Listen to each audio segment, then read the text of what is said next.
This is Arukh HaShulchan Yeridea, Siman Gimel, Sifim Beis through Hay, day 29 of the Supplemental Arukh HaShulchan Yomi series. Beis Deshman, some say the Avagav Lo Bini Kavanas Bichin don't need to have intent for shechting. Come going to make him for Shalolashim is Bicha if you had in mind. He's specifically not for the purpose of shechting. Shkamana says Chanika, you had in mind to just kill it or to suffocate it. Nechir usually means to run it through the sword. Nisavishes the shchita going to happen to me that you came out with a kosher shchita. Shchita surah, the shchita is also the end of the clouds view of zabachla. It's not including zabachla. It's yam shleima. These are the ideas that tzarachim. I'm dubious about that. Yes, it's true. We find antithetical kavana is not the same as generic kavana. I was rock with other tzarach kavana, but that's only where it requires kavana. Come up with kachim.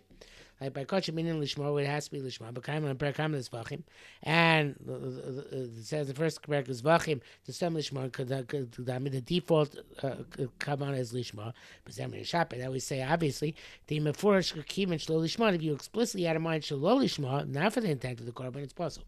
Can't koketz b'zen anything similar. But double she'ain tzor kavana klal b'zen, which does not require kavana at all. Lama to kavana lefak. Why should an antithetical kavana be an issue? If we're going to say that a negative kavana ruins the ritual, even when which the ritual does not require kavana, okay, Nida shows the kula nor v'tava. So that's the case. Nida was thrown into a river, and she toiveled by being thrown into it. V'tueka, since she's shouting, she ain't eternally tar b'tfilah. She does not want to come Torah through this tefillah. No, my gam can change tefillah a klum. And we're also going to say that her tefillah is nothing. Tells her about she's forbidden to her husband. The Bagmara Shamadamina Zelazet. Gemara draws an analogy between Nida and the tefillah for Nida and Shechita. Zebara ain't for a cloud. There certainly is no such svarish. All right, but tefillah is after my balkorchim. Good raya. If you tell an avid, even against his will, it's effective.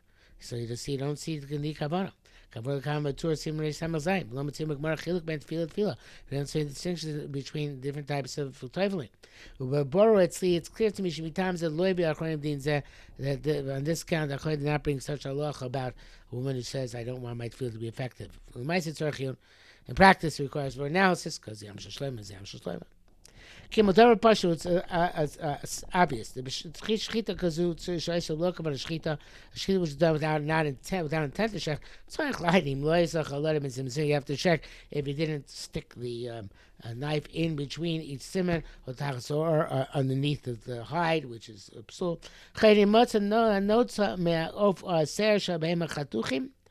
So therefore, if you find that the feathers of the bird or the hair of the animal is cut, there is no chalada because evidently you cut the hairs before you get to the neck.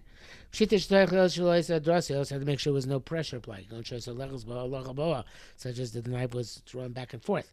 Or a large knife, the die where it's enough to just go in one direction. All that has to be checked.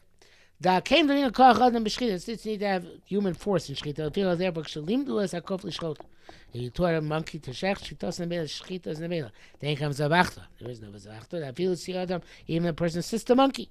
The same mamish. Somebody who assists, it's insignificant. Since we all you don't need kavanah to shech, people cherish. Therefore, a deaf mute, a person who's not fully sane, a child who shechted even though they have no kavanah for halachic purposes. Other people stood over them, and they saw they shech the proper shechita, their shechita's kashkon have the siman enough. But an absolute child who cannot control his hands properly. People say that that's not even considered to be human force. It's similar to the shechita of a monkey. Hey, you threw a stone, it hit a knife, and the knife went and shechted. It says it's possible. He doubts whether it's kosher. It's possibly suffix. Because it's not his direct force, it's the force of his force. Perhaps it's not considered to be his force. I'm going to show it, it's very short. Like Darmadin said, perhaps similar to what we're going to see in Sim Zayin, show you, but Gal. We shech with a wheel. The Bakar Shei also where it comes, the second force is not good. Ayin Sham.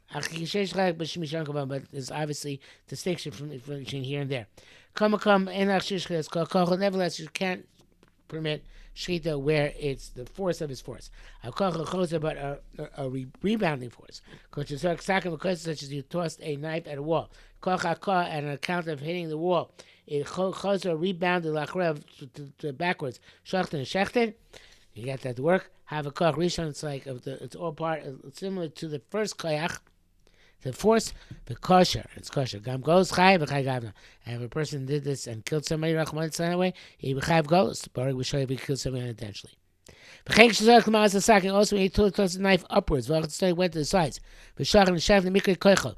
It's called kochel. Do the kochel l'matik connecto. Because if not for some kochel is being vested into the knife, it would have fallen directly down. Let's say not to the sides.